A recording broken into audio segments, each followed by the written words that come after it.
तो मधुकरपुर गांव में जो कसमार थाना अंतर्गत पड़ता है उसमें पिंटू नायक करके जो हजारीबाग में क्लर्क का काम करते थे ट्रेजरी में, उनका रात को हत्या किया गया था।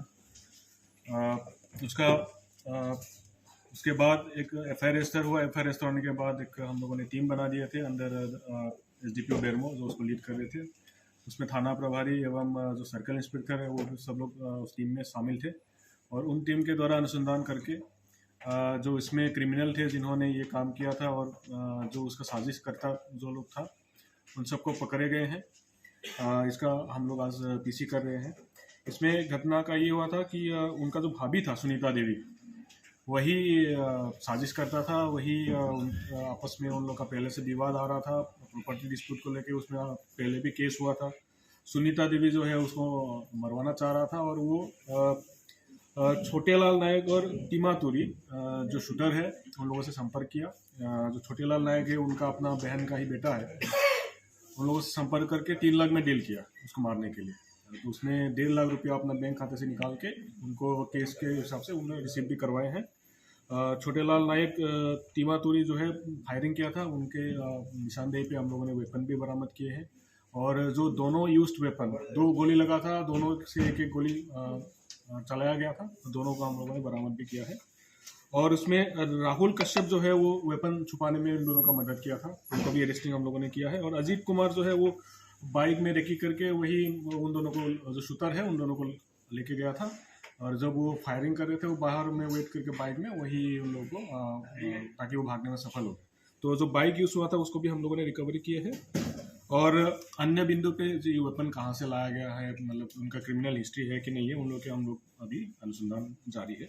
इसमें टीमा तुरी का क्रिमिनल हिस्ट्री पेतरवा थाना अंतर्गत है, लेकिन वो केस के बारे में हम लोग अभी डिटेल्स प्रॉपर्टी विवाद जो पहले से चला रहा था वही मामला है। और थोड़ा हम लोग को सूचना ये भी मिला है कि उन लोगों का थोड़ा प्रेम प्रसंग का भी मामला पहले से था। किसके साथ था? किसके साथ?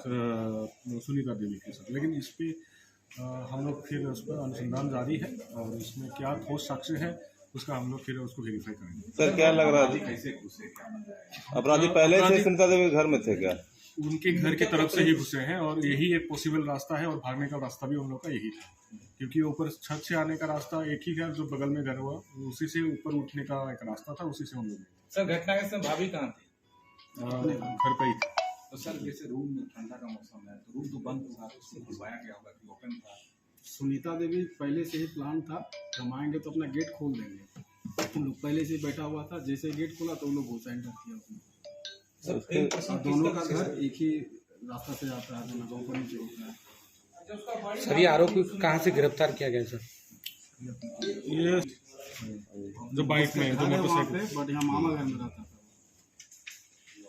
अच्छा, इसका अपना सहोदर भाई था जिसको जो पागल हो गया था, हायर किया गया होगा क्योंकि गोली एक एकदम एग्जैक्ट सीने पे मारी गई है और हमें लगता है सेंटीमीटर से भी कम दूरी, यानी एकदम सटा के दागी गई है। दूसरी गोली कनपट्टी के सामने मारी गई है, यानी उस अपराधी को मालूम है कि कहाँ गोली लगने से आदमी का बचने का चांस नहीं हो सकता है।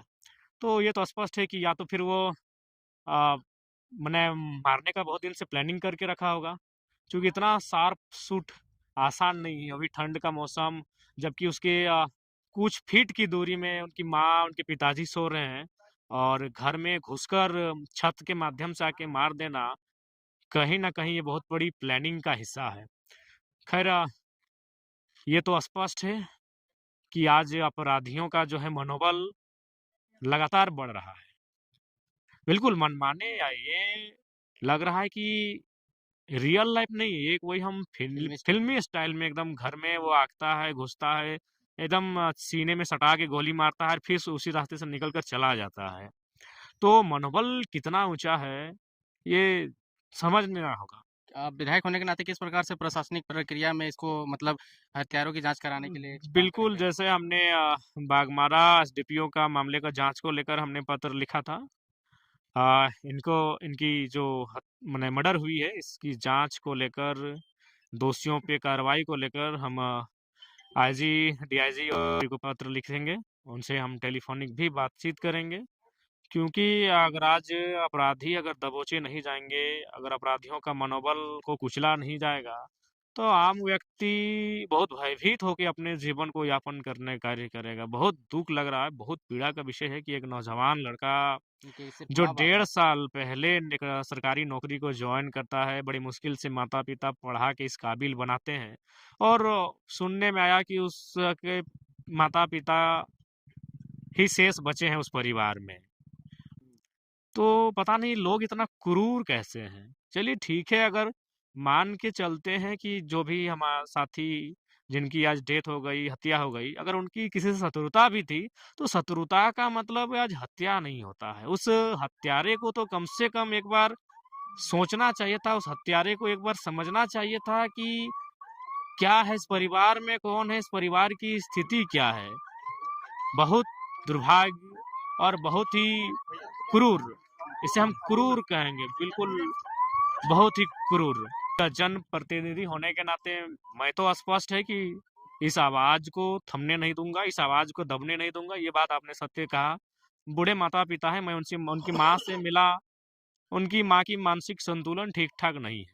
एक हम भी अपना अपना कभी अपने स्तर से अपने दिमाग से हम भी कुछ सोच के निष्कर्ष निकालते हैं, लेकिन अभी तक हम इस पे कुछ चर्चा और सोचे नहीं है, इसलिए हम विशेष आपको नहीं कहेंगे कि कारण क्या हो सकता है, चूंकि वो शायद हजारीबाग में काम करते थे और कोषागार विभाग में थे, तो बहुत सारे तार जुड़े हो सकते हैं।